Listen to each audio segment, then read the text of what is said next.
अस्सलाम वालेकुम dear students, I am Waqar and welcome to my channel stars of economics. आज का जो हमारा लेक्चर है वो determination of equilibrium level of national income with saving and investment method. Students, इससे प्रीवियस लेक्चर्स के अंदर हमने डिस्कस किया था determination of equilibrium level of national income with aggregate demand और एग्रीगेट सप्लाई मेथड। तो वो हमने ब्रीफली डिस्कस किया था। आज के लेक्चर्स में हम उसी तरीके से इक्विलिब्रियम लेवल की डिटर्मिनेशन देखेंगे with saving and investment method से। तो इसमें कहता है according to Keynesian theory the equilibrium level of national income in two sector economy is determined by the intersection of point saving and investment curve.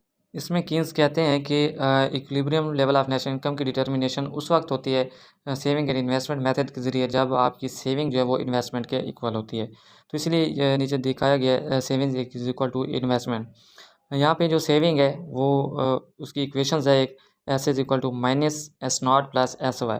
यानी यहाँ पे जो माइनस एस नॉट है ये हमारे पास है ऑटोनोमस सेविंग, ये नेगेटिव शो कर रही है। तो इसमें इसकी भी मैंने रीज़न बताई थी कि जो इसकी नेगेटिव क्यों रीज़न होती है, तो वो भी हमने प्रीवियस लेक्चर जब हम एग्रीगेट मेथड से इसको डिस्कस कर रहे थे तो उसमें मैंने इसको बताया था। प्लस सी एस वाई जो है ये है आपकी इंड्यूस सेविंग, यानी जो इनकम पे डिपेंड करती है।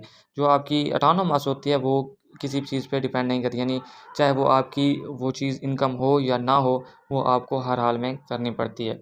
देन आपके पास इन्वेस्टमेंट है जो है कि इक्वल टू आई नॉट है, यानी ये भी कीन्स एग्जप्शंस के मुताबिक हमें पता है जो हमने डिस्कस की थी कि जो आपकी इन्वेस्टमेंट शुड भी ऑटोनोमस होनी चाहिए। अब इसी को जो हम लोग ये डिटर्मिनेशन है सेविंग और इन्वेस्टमेंट मेथड से, इसी को हम डायग्रामेटिकली एक्सप्लेन करते हैं कि ये किस तरीके से जो है वो इक्विलिब्रियम की सिचुएशंस होती है। देन जो कीन्स कहते हैं कि इक्विलिब्रियम के अलावा भी कुछ सिचुएशंस होती हैं अबव और full employment level, below full employment level, तो वो भी हम इसमें डायग्रामेटिकली डिस्कस करते हैं। ये हमारे पास determination of national income in two sector economy by saving and investment method से डायग्राम। इसमें हमें क्योंकि इस मेथड के अंदर इक्विलिब्रियम उस वक्त होता है जब आपकी सेविंग इक्वल होती है इन्वेस्टमेंट के। तो इन्वेस्टमेंट जो है वो फंक्शन है इनकम का और सेविंग भी फंक्शन है इनकम का। इनके फंक्शन रिलेशनशिप हम लोग पहले पढ़ चुके हैं वो किस तरीके से होते हैं, बट हम लोग ये देखते हैं कि एग्जप्शंस के मुताबिक हमें ये देखा था कि जो आपकी इन्वेस्टमेंट है वो क्या होगी, ऑटोनोमस होगी, यानी ये कॉन्स्टेंट है। इसी तरीके से हमने ये देखा था जो सेविंग है वो भी फंक्शन है इनकम का, लेकिन जो सेविंग फंक्शन था वो हमने देखा था उसकी इक्वेशन थी minus S naught plus S Y. यानी माइनस एस नॉट का मतलब है कि जो आपकी ऑटोनोमस सेविंग थी वो नेगेटिव थी और जो से एस वाई है वो आपकी इंड्यूस सेविंग होती है जो इनकम पे डिपेंड हो रही होती है। इस वजह से इसका जो ये वाला पोर्शन नेगेटिव वाला था एस नॉट ऑटोनोमस सेविंग जो है वो आपकी हमारे पास नेगेटिव होगी। अब हम लोग इसकी इक्विलिब्रियम की मदद से डिटर्मिनेशन देखते हैं कि वो कीन्स के मुताबिक जो वो कहते हैं कि उसके अंदर फुल एम्प्लॉयमेंट लेवल के अलावा अबव फुल एम्प्लॉयमेंट लेवल और जो आपका दूसरा लेवल है बिलो फुल एम्प्लॉयमेंट लेवल वो किस तरीके से पैदा होते हैं। तो ये वो इक्विलिब्रियम का डायग्राम है जिसके अंदर दूसरे मेथड के अंदर सेविंग इक्वल टू इन्वेस्टमेंट जब होगी वो आपका इक्विलिब्रियम होगा। तो इसके अलावा भी वो कीन्स कहते हैं कि आपकी इकॉनमी के अंदर फुल एम्प्लॉयमेंट लेवल और बिलो फुल एम्प्लॉयमेंट लेवल की सिचुएशंस होती है। तो ये आगे basic equilibrium savings equal to investment. अब हम देखते हैं कि वो किस कौन से वो लेवल हैं जो आपके बिलो फुल एम्प्लॉयमेंट लेवल और फुल एम्प्लॉयमेंट लेवल होते हैं।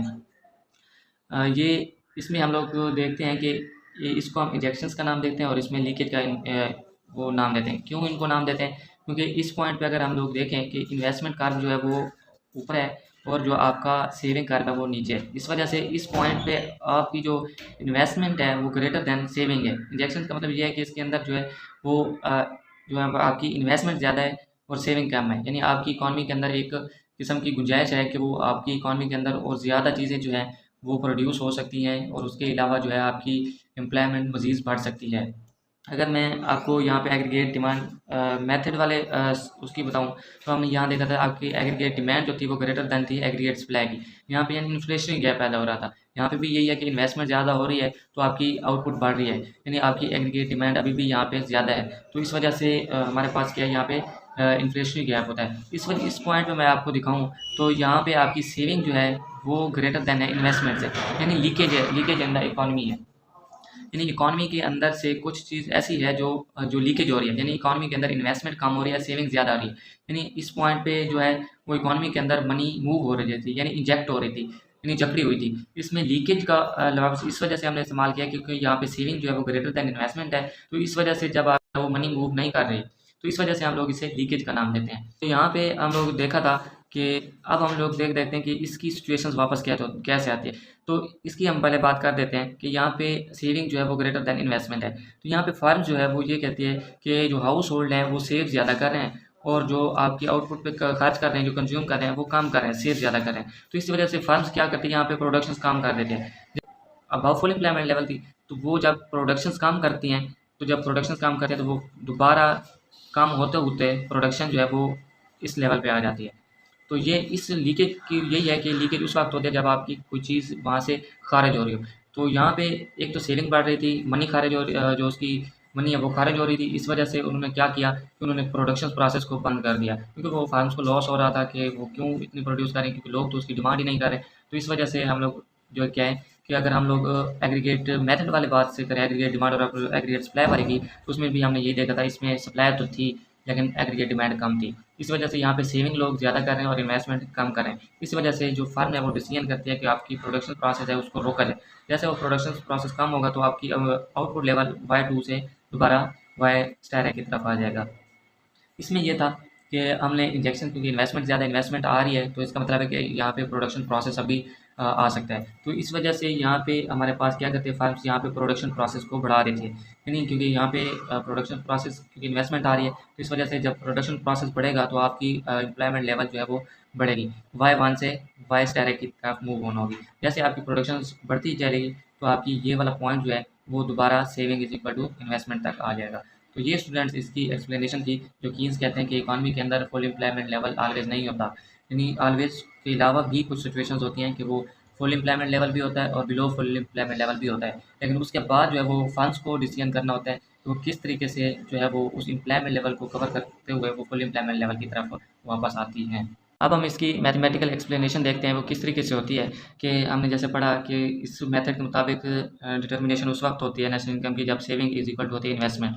तो हमने ये देखा कि जो सेविंग की इक्वेशन थी वो माइनस S0 प्लस SY थी। ये भी देखा कि यहाँ पे माइनस जो आपकी ऑटोनोमस थी सेविंग वो नेगेटिव क्यों होती है, और ये जो आपकी SY है ये आपकी इंड्यूस्ड सेविंग होती है। इसी तरीके से जो आपकी I है वो हमने देखा था कि वो ऑटोनोमस इन्वेस्टमेंट होती है। तो हम लोग एस की जगह उसकी इक्वेशंस पुट कर देते हैं, यानी एस की जगह माइनस S0 प्लस SY आ गया इज इक्वल टू आई की जगह क्या आ गया I0 आ गया। यहाँ पे हमारे पास क्या है, यहाँ पे ये कांस्टेंट है, ये भी ऑटोनोमस है और ये भी ऑटोनोमस है। हम ऑटोनोमस को एक तरफ ले जाते हैं और इंड्यूस को एक तरफ ले आते हैं।